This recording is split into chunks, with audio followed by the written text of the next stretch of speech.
socket so we can do cool TikTok stuff like ooh, wave the phone around safely like that. Oh.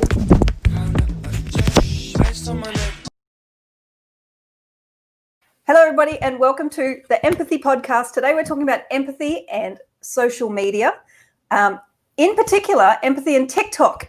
And we're talking to Dave Shaw, who I found on TikTok because I'm a middle-aged woman who watches TikTok. Apparently, we're the fastest growing demographic of TikTok, but that's fine.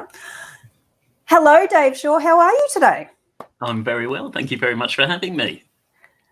Dave, tell me a little bit about yourself, your journey, and how you came to find and love TikTok. Okay. And even what TikTok is for those people who don't know. Yeah, sure. Okay. Oh, where to begin? So you can probably tell I'm English or British, as I'm referred to constantly on TikTok. And during lockdown, I was working from home and didn't have a lot to do in my downtime. So I was looking for something to use online to actually to do an exercise with some music in the background. And the only app available to do this that I could find on Google was TikTok. So I downloaded that, did my thing, put it on Facebook, and then over the coming days and weeks, I kept going back to it because it's a fantastic kind of time suck, if you like. It's probably the wrong word, but it's very entertaining. And once you start looking at it, you just scroll on to the next video and the next video, and they're 15 seconds or 60 seconds long. And before you know it, you've lost waves of time. And I was watching these people and thinking, oh, I could do that. So I started for my own entertainment, doing things like silly lip syncs. And a lot of people, to my surprise, started watching it and then following me. And before I knew it, I had all these people. And I kept doing it because it was fun. And I was getting this kind of reward loop almost, if you like, because I would put a video on, people would say nice things, I'd enjoy it, and then I'd do another one. And it was something to do in my spare time. So it helped keep me sane. And yeah, this is how it's kind of gone from there and just kept growing. And at the same time as I joined, I think a lot of other people were in a similar boat in lockdown. So we're looking for something new to keep them entertained. And TikTok traditionally had a very young audience. It's been the young person's social media app of choice at the moment. And throughout lockdown, I had an explosion in kind of people more my age. I'm in my late 30s. Lots of people stuck at home, nothing to do but homeschool the kids and drink wine. So I think that had a large influence on me suddenly amassing this big follower base very quickly. And it's kind of gone from there. I think the people of my generation are now maybe there to stay, or at least for a bit longer. So we're all having fun, much to the upset of a lot of people's children who are also on the same app. So there's a few things that people do on TikTok. They can do educational videos, or they can do motivational, or they can tell stories, or they can show their dog or their cat. Yes. So what is it that you do, and what do you think brings your audience to you? What do you think they like about what you're doing? It's an interesting question. Yeah, you say they can do anything. The key ones seem to be lip syncing. Because TikTok has a lot of sound bites that you can lip sync over, which is very entertaining, especially if it's a voice that doesn't match your appearance. When you walk by every night, talking sweet and looking fine. Then you've got the really good dancers. I ain't doing no verse, quit asking. What's poppin'? Brand new whip, just hopped in. I got options. Then you've got the people with ridiculous six-pack abs and things. I say ridiculous because I'm jealous, but they take their tops off and walk around and they get lots of likes.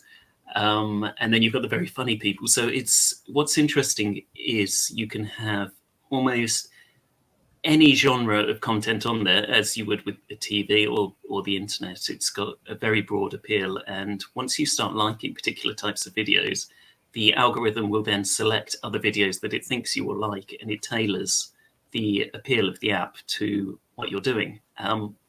Me personally, I'm not sure what my appeal is exactly because, like I say, I just started making these videos. Well, I still do for my own entertainment, but I think people like that I've been growing as a TikToker in my ability since I started. And when I joined, a lot of other people had just started watching these things. And I look like I'm having fun with it because I am. It's not.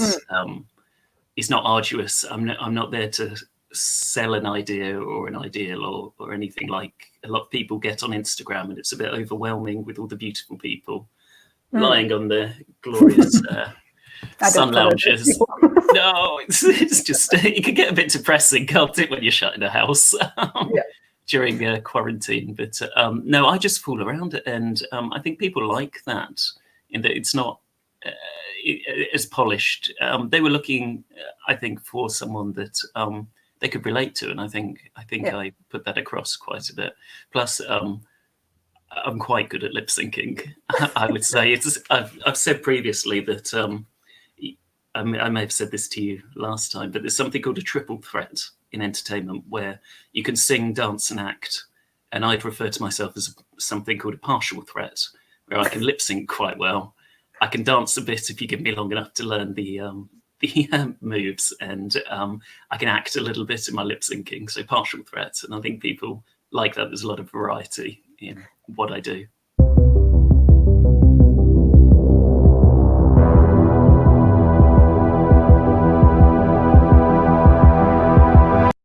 And I think as well, it's the being able to see the real person, being able to engage and being able to, I guess in a sense, see the personality behind what it is that you're doing. And it's also that light, like you said, there's lots of stuff going on at the moment that can be negative and can be stressful, where a lot of people are in their houses, they've got loved ones who are sick. So it's that little bit of escapism without obligation to buy something or feel something apart from just joy, which to me, I think that's valuable. I know I was going to say, I think you've absolutely hit the nail on the head there, and it's probably what I should have led with. But yeah, I think this is why you're the professional podcaster, and I've just rocked up in my jogging bottoms. But I get a lot of comments from people saying thank you so much for what you're doing, and your podcast. Sorry, you're the podcaster. My TikToks have really helped me get through this difficult time and things like that. And it's the interaction as well that I try to write back to these people and say, I'm so glad you're enjoying it, and I appreciate what you've said. But yeah, that bit of escapism seems to have been key to establishing my followers, and I think that's what they take away from my silly little videos, a little bit of escapism and joy. Yeah, and I think because the podcast today is about empathy and TikTok and empathy and social media, so there's lots and lots of good stuff, and we will talk about that because it is good fun. I mean, at the end of the day, it is good fun, and everybody wants to be TikTok famous. But I kind of want to look at the other side as well of how to manage that, and what advice we can give to people who especially young people who have in their mind, I want to be TikTok famous.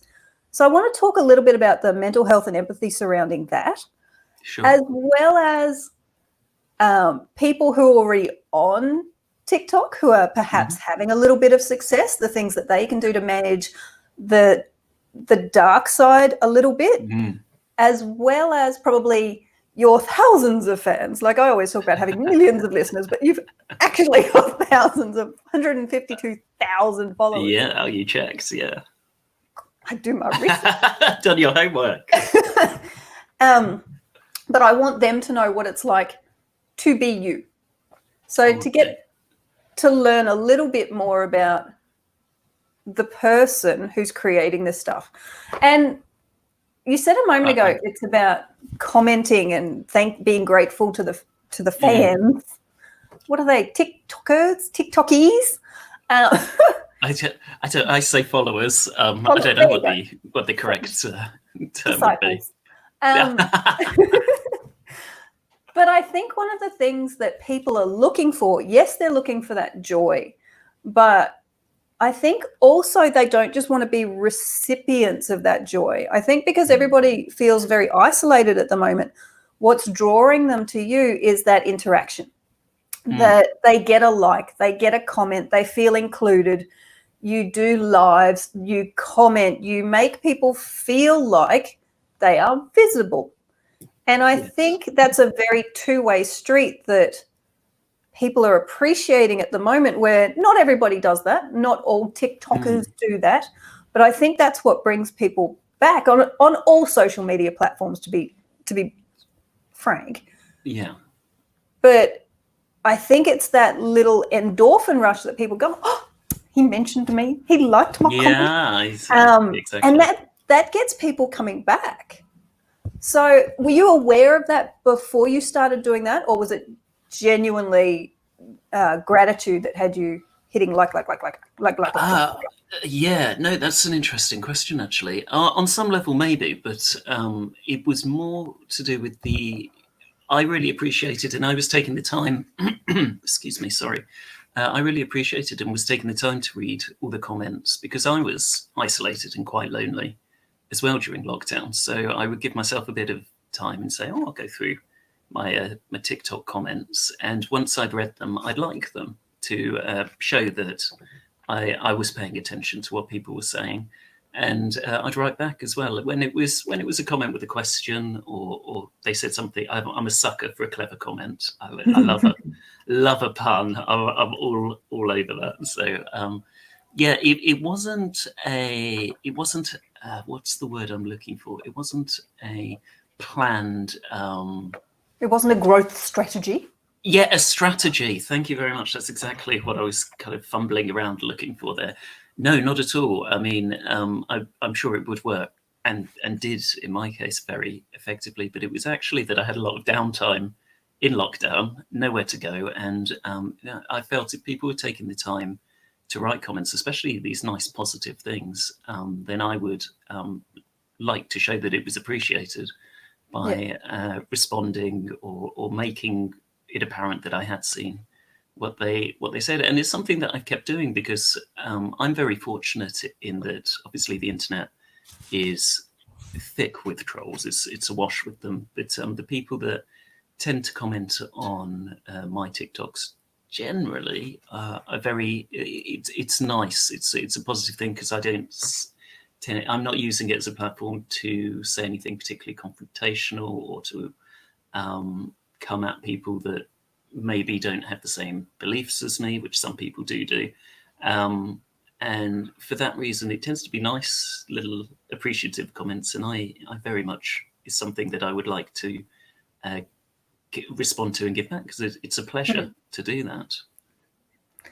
Have you had much in the negative comments? Like, is there a way that you manage comments, or what have you seen on that side? As I said, I haven't had a lot. I've been very fortunate in that regard. But something that I didn't realize when I first started using TikTok, it was only when things started to take off a bit more for me that I started digging around in the settings options and seeing what I could do behind the scenes to kind of improve what I was doing and how I was using the app. That I discovered there's actually a filter built into it for excluding negative or troll-like comments. I don't know what the settings are for it, but it's automatically switched on when you set up an account, which I think is quite nice, because they're looking to try and protect their users and reduce that nasty negativity. You can turn it off. I'm not going to. I'll be far too frightened, and I can get 100 nice comments and one negative one, and the one that I'll remember for the rest of the day is the negative one, and it does stay with you. So generally, though, it's very nice. People have come into my lives, which is where you do a live stream. It's normally me doing the washing up or something for company. Cutting your own hair. Cutting my own hair. That was the first one, because I thought, I better do something important, so people will want to watch this. Turns out you don't need to. They're far more interested if you're washing up or talking to the cats. But people have commented that mine are some of the friendliest lives that they've been into, and it is very much my follower demographics seems to be quite a friendly bunch, which I'm very, very happy about. So as anyone would be. I mean, that's a bit of a pointless comment to make, but yeah, it's lovely.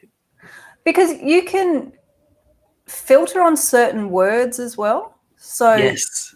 So what have you done in that space? What do you get asked a lot? Yeah, that's the other thing, especially with new people following you all the time. They all want to ask the same questions when they first see you, which is understandable. And also, it might be they're following you because of a new TikTok that you've put out, so it won't have the same comments as, say, your first TikTok, which had all these questions on. So it got to the point where I was asked more than anything else whether I was single. I also get marriage proposals and all sorts of fun questions. But yeah, and at the beginning I would write back and say, no, I'm not, I'm engaged and things like that. But it never made any difference because I would be asked again. So then let's go there for a second. You've got 152,000 followers. They're all lovely. Yep. I'm going to hazard a guess they're predominantly female. 80%. I checked the stats for you. Thank you. How does your fiance, because you just said you're engaged, how does your fiance react to all of this? My fiance, she isn't on TikTok as such producing content, but she has her own interests that she's been doing while I've been enjoying myself on TikTok. And the attention has been surprising, to say the least. She's seen it, but we appreciate that it's not necessarily people that I know that I'm going to run into in the supermarket or something that are making these very nice marriage proposals and things. It's almost as if it's not quite real, because it's people all over the world that see me and see my TikToks and want to say something nice, and it comes out in this way. And she fully trusts me that I'm not going to run off to, for example, the Philippines, much as I'd like to run off to the Philippines. Yeah, it's taking it with a pinch of salt and understanding that it's not a dating app, and I'm not using it for that. Do you think there are people who don't get that, who get caught up in the comments and the likes, and who don't realize that it's not real? Like you've just said, you kind of separate yourself from it. Yes, I think 100%, was that a conscious decision?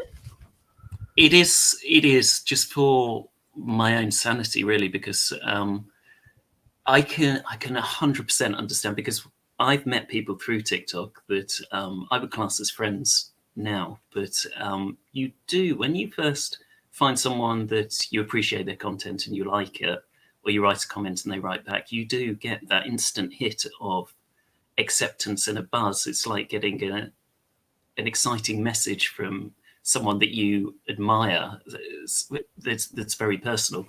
And that's quite a strong feeling that I think would make you want to continue to interact with them, as you were saying earlier, because it has that reward sensation. And I can definitely believe, especially with some of the comments I've had, that people do get caught up in that and want to continue to get that positive feeling.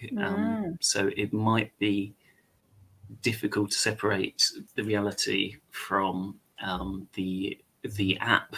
I don't think that's a particularly good description, but I think hopefully you understand what I'm saying. Yeah, but especially if whether as a TikToker, when you're creating this content and you're getting this feedback, it would be so easy to be, I mean, we're all on our phones all the time anyway, without that level of stimulation coming out. So do you set boundaries around when you're on the phone, when you're off the phone, when you're participating in real life and chickens versus and garage emptying, garage emptying and cats and like real life versus TikTok life?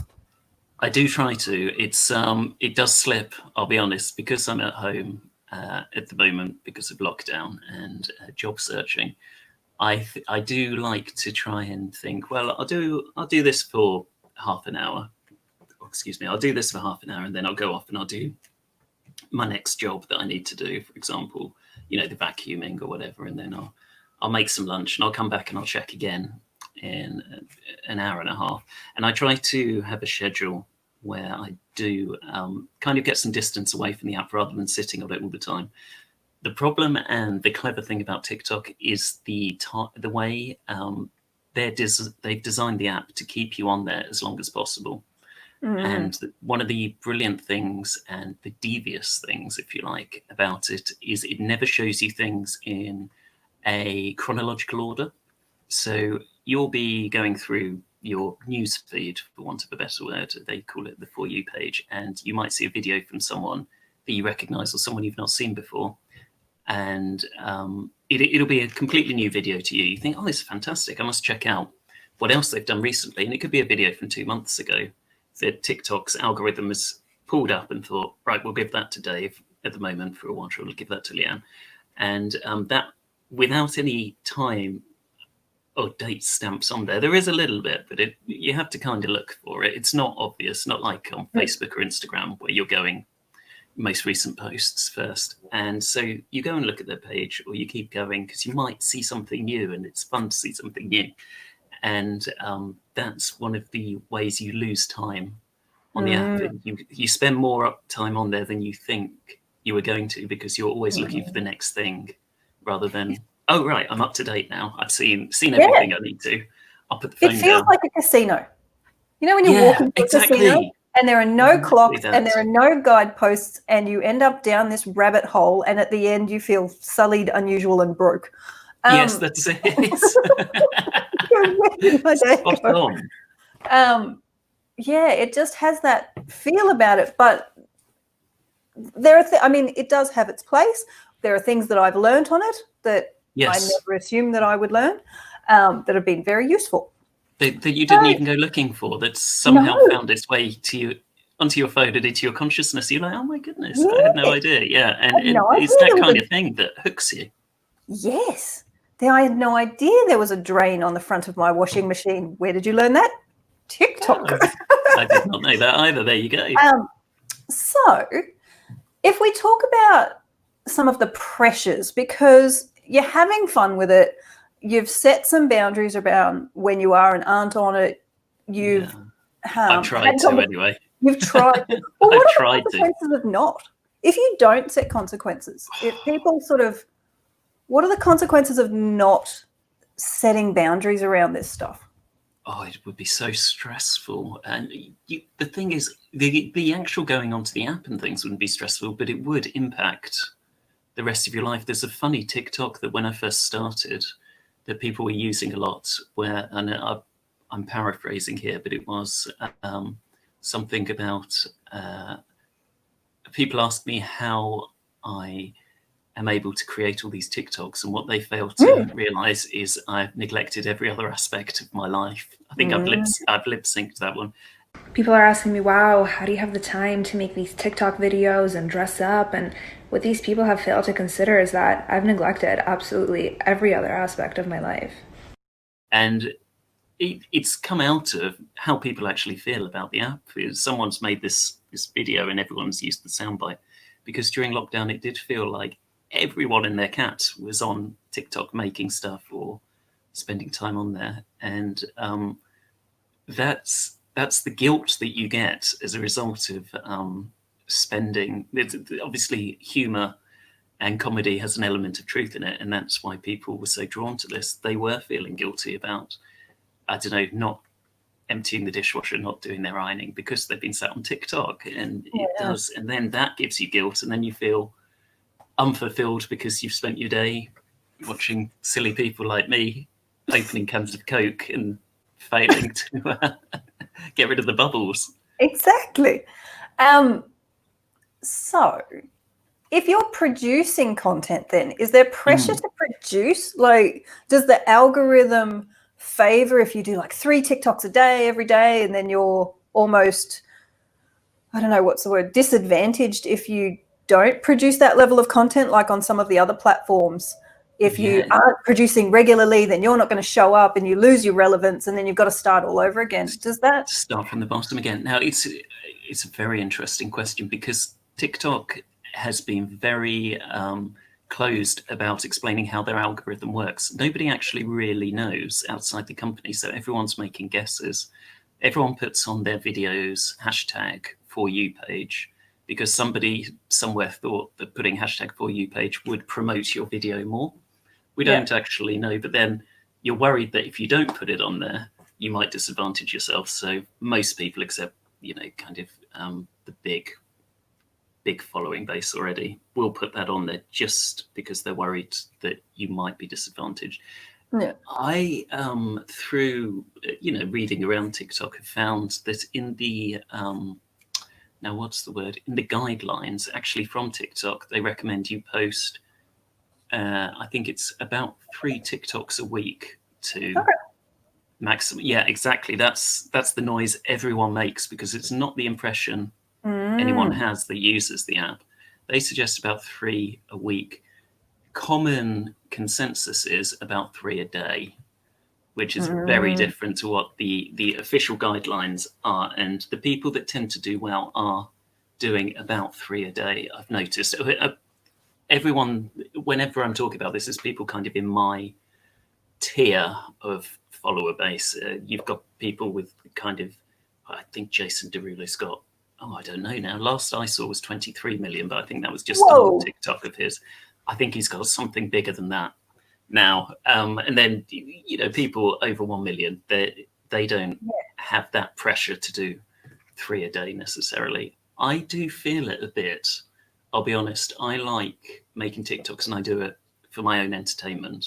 I never imagined I'd get like 10 followers. I've got a video where I say, thank you so much for 5,000 followers. And now it's at 152, which is just mind-blowing. I can't even comprehend that number of people. And I had a look at my analytics before this, and I average over 1 million views on my videos in 7 days, and that's continuous. That's a rolling 7 days. 1 million is, the concept of 1 million is just more than my brain can comprehend, if that makes sense. It's so huge.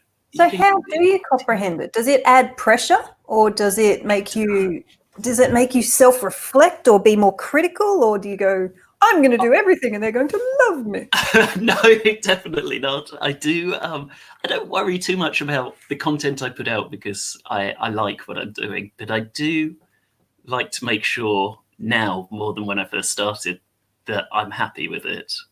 I wouldn't just, for example, one-shot it, lip-sync it, and then post it without watching it again. Now I will be very critical and check that it looks like how I would be happy for it to look. Like my own worst critic, because I can tell what my voice should sound like coming out of my mouth, and I can tell how my mouth looks. Someone else that watches it, they're not going to be looking at whether my tongue moves in time with the lyrics or the spoken word, but I am. So like, before I do it, I will redo something until I'm happy with it. And I think that's the pressure. And also I do feel a bit guilty if I don't put something out, which I never did initially, but after all these nice comments over time, I feel some sense of responsibility to help these people feel happy, because I then get, oh, thank you, you've helped me so much and things. And then, of course, you don't want to feel like you're depriving people of something that makes them feel good. But at the same time, if I do have to clear the garage out, then that's going to have to take priority. I'm sorry, much as I would prefer to be fooling around on my phone and being silly. So then does that additional self-critiquing, I mean, we talk about either 15 seconds or 60 seconds. People go, 15 seconds 3 times a day, that's not a big deal. No, that's easy. I'll knock that out on the way to make a cup of tea. Absolutely. Yeah. Well, how long does it take? Like, how long does the process take, and how do you keep coming up with different ideas and creativity? Like, is there a pressure around, I guess, time and creativity?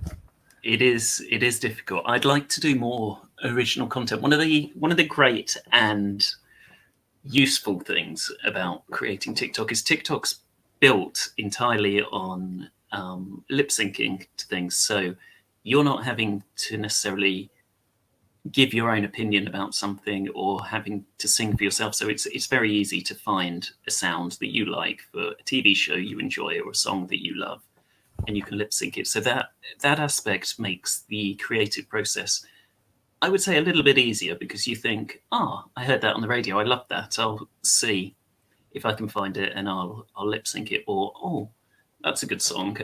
Let's see if there's a dance related to it. A lot of people do little TikTok dances, which they do and they put out. So you've got that kind of safety net almost, if you like, where it's not necessarily your idea, but you can take something and make it your own, which makes the productivity, I would say, on TikTok and the mass output that loads of people can do very quick, because you have an idea and then you can use someone else as a template to do it, which I find very useful.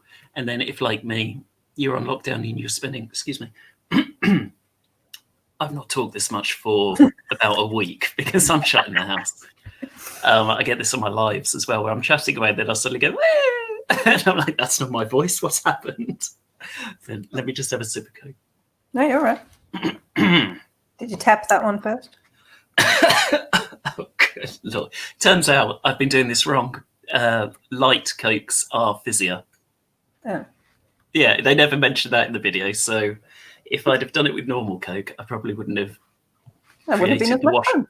No, it wouldn't have been as entertaining. That's true. But I've lost my thread now. I'm sorry, Leah. I was rambling. That's all right. So we were talking about the time it takes to make a 15-second TikTok. I can come back to that. Yeah. So TikTok, anywhere between 1 second to kind of 60 seconds. And you think, well, that won't take long. I'll lip sync this or I'll talk. And I've actually got a TikTok of me with some outtakes attempting to, I think it was tell a dad joke. This is going back a month or so ago. And 15 seconds, 20 minutes later, you're still there going, why have I lost the ability to talk? And as soon as the camera starts, it's like when someone watches you type and your fingers suddenly feel like bananas. You can't do it. It's just a psychological switch that goes in your head. Morning.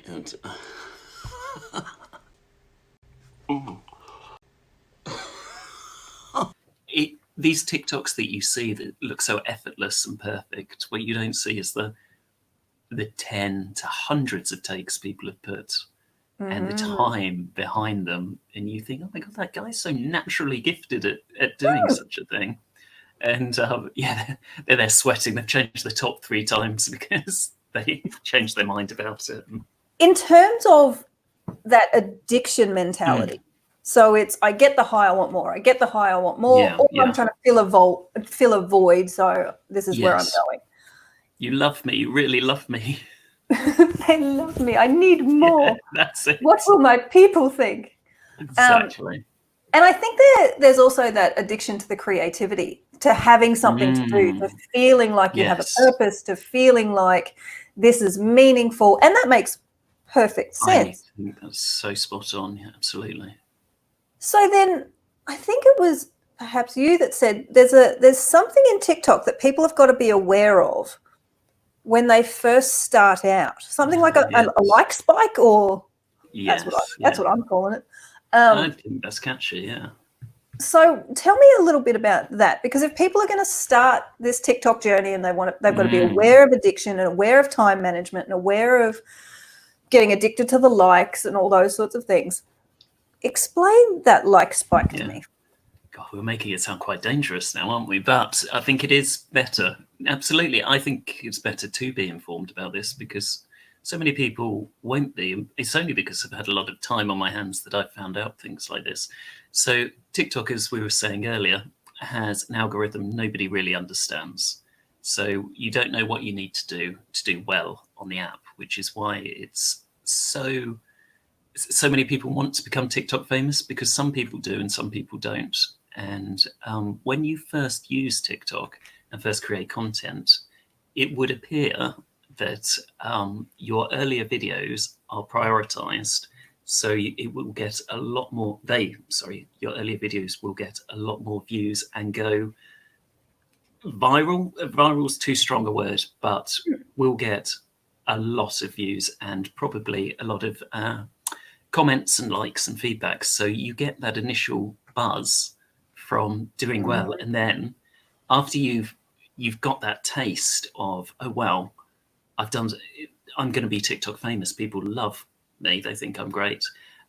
You're constantly chasing the dragon, to use an addiction term, where you're forever trying to reach that high again. And so you keep creating content and spend more time on the app, and you want that feeling of recognition to continue and for you to do well. And it's quite well documented that this is something that tends to happen, and it's a trick to get you hooked on the app early on. Okay. So allegedly, nobody knows for sure, I should say. It's in the black box. Yeah. And that's the annoying thing about a lot of social media. It's you don't know. You don't know, so you don't want to risk not doing it, like I was saying about hashtags and things earlier, because you want as many people to see what you've done as possible because you're proud of it. But you don't know, so you're forever trying to tweak it to do well, or so as well as possible. What's your driver at the moment to continue this?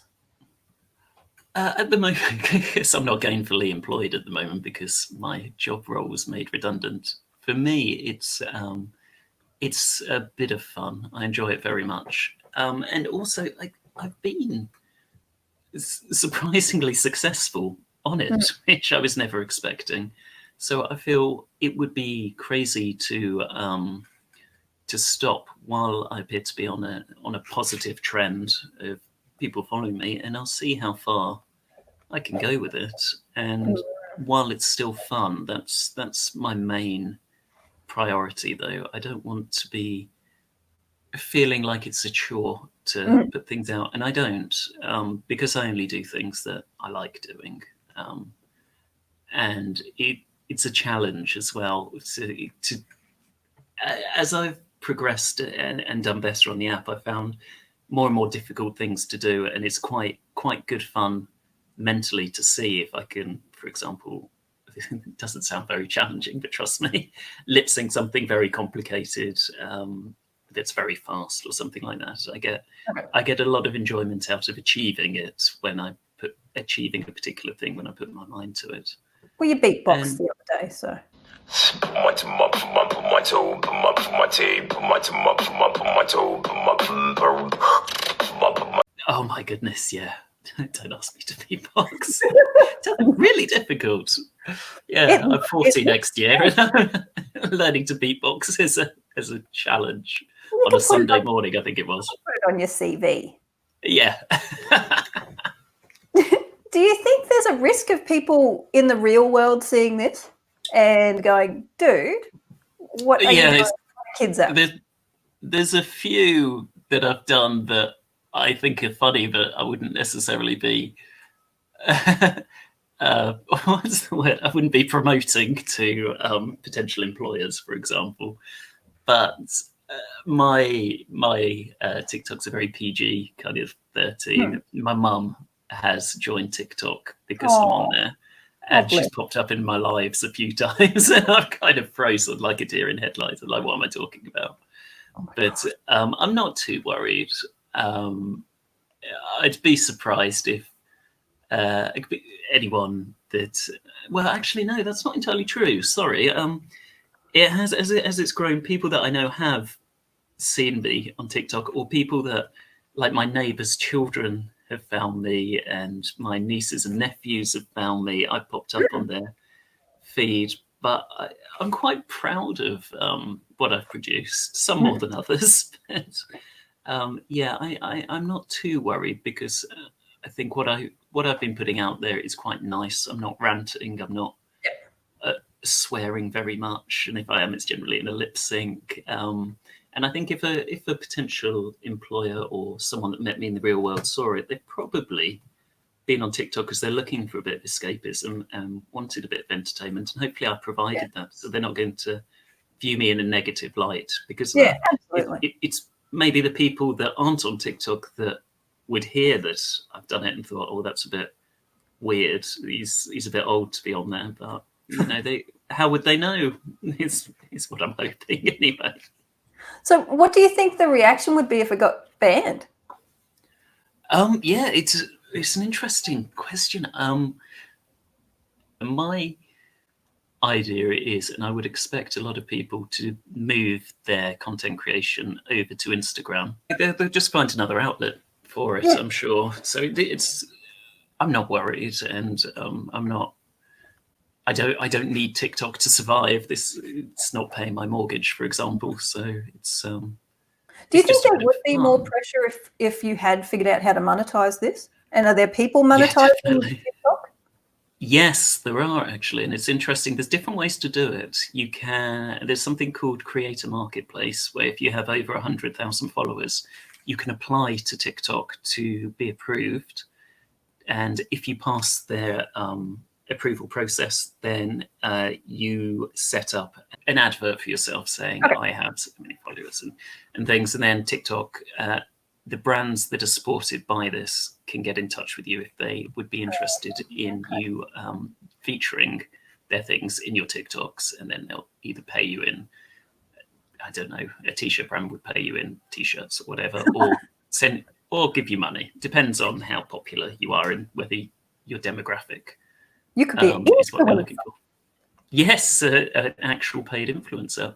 So what do you want? So everybody says, I want to go viral. I want to be TikTok famous. I want to be, I mean, kids now, what do you want to be when you grow up? I want to be famous. I want to be an influencer. I want to be an influencer. That's it, yeah. Sorry, go on. So my question was going to be, everybody wants to go viral. What is your advice for how to manage that if and when it happens in terms of their mental health, keeping it in check and trying to navigate it in a healthy way? Yeah, that's a really, really good question, and something that I've thought quite a lot about. I think it's important to set boundaries. I personally have struggled with addictions in the past. I'm a recovering alcoholic. I'm an ex-smoker, which is why the whole way through this chat, I've been fiddling with things with my hands because I'm so used to. And I quit a year and a half ago smoking, and I've still got that. Well done. Oh, thank you. I'm still on Nicorettes, but that's another thing. And I study psychology at university. I have a degree in psychology. One of my friends that studied at the same time is now a psychiatrist. And she got in touch with me. She's very popular on Twitter, and said, please, Dave, be careful. She'd seen I was doing well because these things can be addictive. And I know you've struggled in the past. And if you're forever chasing the likes and things, it can take over your life. And when you're not online, you're thinking about what you should do next, or is this TikTok going to do well? And I think it's so important to set boundaries. And if you do become popular, I think you've got to have something outside of this app or whatever it is that you're working on, because if you don't step back from it, it will become an addiction, and you'll be worrying about it 24/7. Even when you're not doing it, you'll be thinking about it, you'll be stressing, you'll be like, what's the next idea, what should I do? And why didn't they like this video? That's something that I see a lot on TikTok. These popular creators, they get an average of, let's say, picking a figure out of the air, 5,000 views per video. And then suddenly they get one that has 300 views. And then they make a video asking why this one hasn't got as many videos, because they're worrying about it. And this is something to do with the algorithm or whatever. Like me.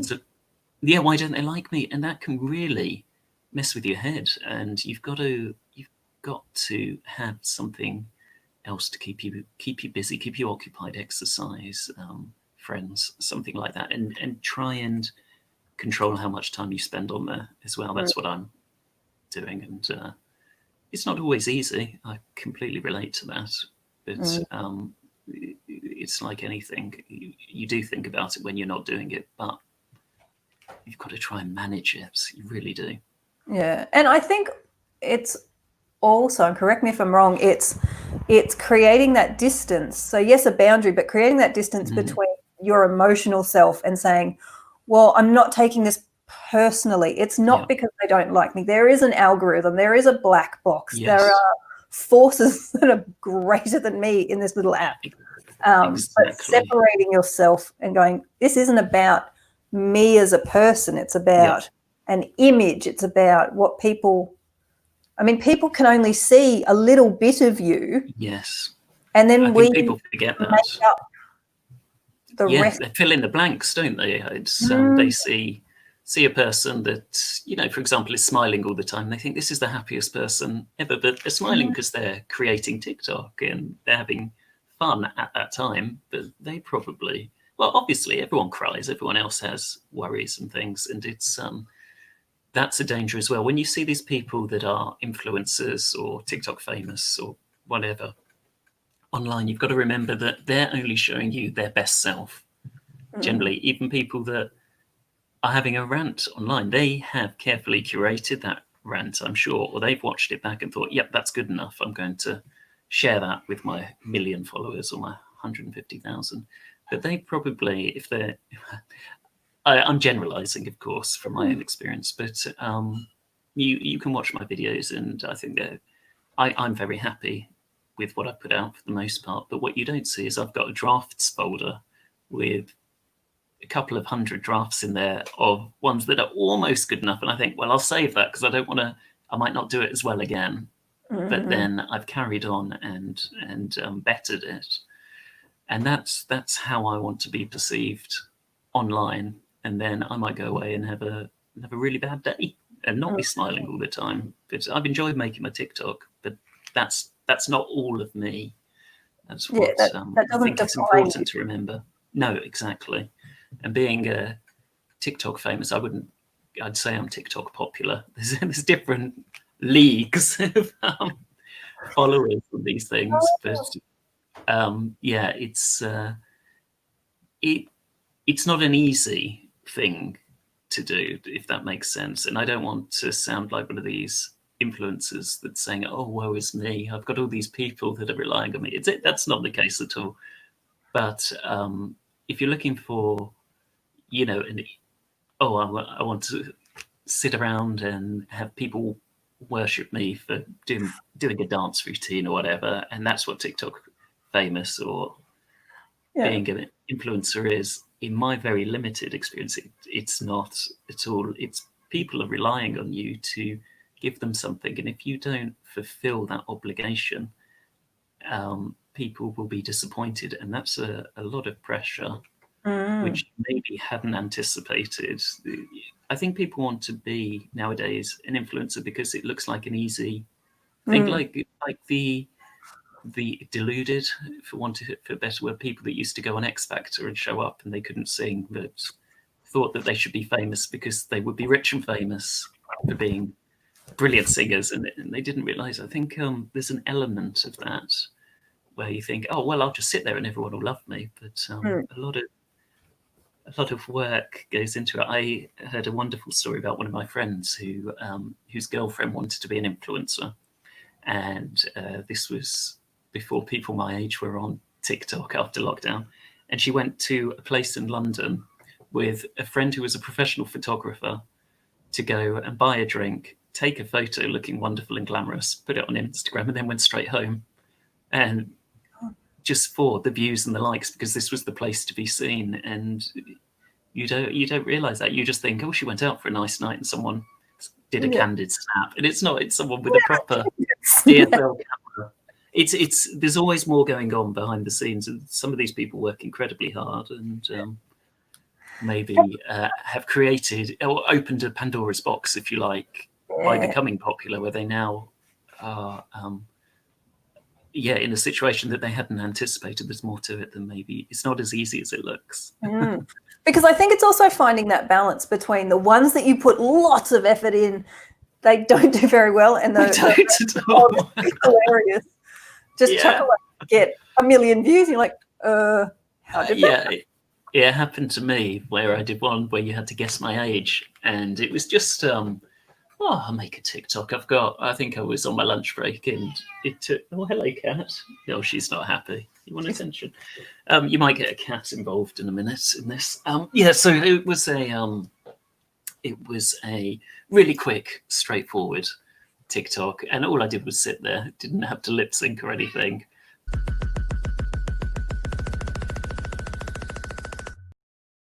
Last time I checked, it had 1.3 million views, and it's by far and away the most popular thing ever. It's given me a bit of a complex. Given me a bit of a complex because I don't know if you can see. Sorry about this. Because on a daily basis, I get messages saying you look 50. I'm like, oh my goodness, how depressing. But yes, you're upset, aren't you? I'm so sorry about this. That's all right. Pussycat's not happy. So let's wrap this up because I've loved this conversation. I think there's a lot to take away. So people who are creating content on TikTok, I think there's really some important lessons there in terms of self-care, boundaries, self-respect, expectations. Yes. For those of your fans, I think followers, you want to call them. I think there's some really interesting insights today into sort of who you are and why you do this and the pressures that you have. And I think also for the general public who don't know TikTok, it is a bit of fun and it is meant to be lighthearted and joyful. But again, there are two sides to every coin. And if hello, she loves you. I'm so sorry. We can do this again in a minute. She'll get bored. Fine. You're just lucky the camera's above her bum height because she's very proudly showing you. Hello, I'm so sorry. This is Maze, by the way, one of our rescue cats. Gorgeous girl. So what has been your absolute favourite thing so far about the journey and where you're at? And so what's been your favourite thing so far? My favourite thing. I enjoy making these TikToks. I sound like a broken record, but I do. And to get nice feedback. I used to, before I would go out, lip sync songs with my friends when we were drinking, or we'd do it in the kitchen. And it's just been such a pleasure to have people to produce it, save it, so you've got a video of it doing it, and then sharing it with people and getting nice feedback. And the other thing that I had completely out of the blue is something I never even considered, is I've made some friends through the app, and it's been lovely. These are people I've never met. Yeah, case in point right here. And I can WhatsApp them, I can chat to them about my day. And when you're in lockdown, you've got nobody else to talk to. Really, it's been fantastic because everyone else is in lockdown, and most of my friends locally, in real life, if you like, are doing the same as me, and they're sat at home, and you can't really message and say, "Oh, what have you been up to? Oh, I've cleared the garage. Oh, that's exciting." Whereas with people that you have this common interest of TikTok, for example, you can chat about what's been going on your feed and things, and it's lovely. It's been a real social experience.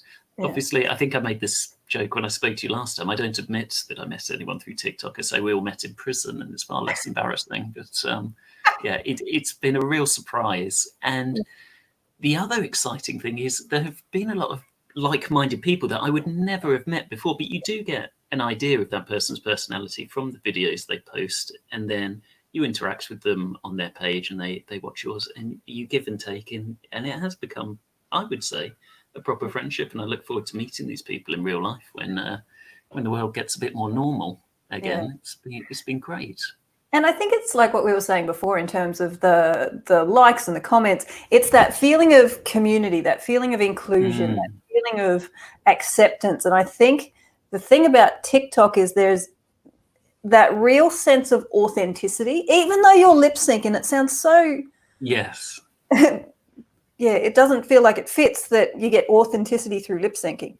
But there is that sense of authenticity. Then we go, oh, I have a sense of who you are. I have a sense of your personality. You don't have any pretenses, which means then when you do talk to people, and the good thing about TikTok is you choose who you talk to. Not everybody can message. Yes. So there's not this... Which is, I think, quite nice from a safety perspective as well. I think that's good because, of course, you don't know who's out there and who's what they're going to say and whether they're genuine or a nice person. So, you can. But you get a sense of people's personality, which means you can then choose who to interact with. There are no pretenses. And because your success seems to be based on a level of authenticity in your lives and in what it is that you do, then I think it's really easy then to create that connection, to create that sense of inclusion, to create friendships, because it's not on this Instagram perfect there's presence this illusion, if you like. I think there's less of an illusion when compared to Instagram. There's another lovely TikTok where people are acting out the different personalities they have on Facebook. You must have seen it. It's a very common trait, but it's a really good one, and it's how you appear on Facebook, Instagram and TikTok. And it's generally, Facebook is quite an opinionated person looking like they're saying something or moaning about something. Instagram is this beautiful, fully made up, lovely person. And then TikTok, someone with a bottle of wine with their hair in a bun, stumbling around the kitchen or doing a bad dance. And it's nice. It is that level of kind of authenticity, if you like, where it's people having fun. And that's what the app, I don't know if that's what it was designed for, but that's the area that I inhabit. It's kind of become built around, and it's really nice. And I think there's a lot that people can take out of this. I think that your followers are going to fall in love with you even more. Bless. Thank you. I definitely think there's something for people to take out of it, and especially for those who are thinking about having a crack at it. It's be authentic, be yourself, manage expectations, make sure you do the self-care, set your boundaries, and then just have fun with it. Yeah, absolutely. Sorry, I think my AirPods are dying. Can you still hear me? Yes, I can still hear you. Yeah, I can't hear you. Oh, typical. Oh, no, there's a sound now. Oh, dear. That's brilliant. Professional to a fault. This is why I only do 15-second videos. It's much safer. If you do want to follow Dave Shaw, Hello Dave Shaw is Hello Dave Shaw everywhere. Is that right? It is. Yeah, on Instagram, on TikTok, of course. It's easy. That way I don't have to remember different things. There you go. So Hello Dave Shaw. Go and check him out on TikTok. If I ever do meet you in person, I will be giving you a shirt and saying, do a handstand, put this on. Thank you very much. Yes. Right. A list of tasks. Yeah, list of tasks. Prove that it was really you. Yeah, exactly. Here's a can of Coke.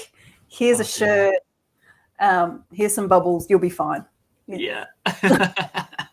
All right, Dave. Thank you so much. Such a pleasure. Honestly, anytime. I've really enjoyed this. Thank you. It's so nice to talk to someone.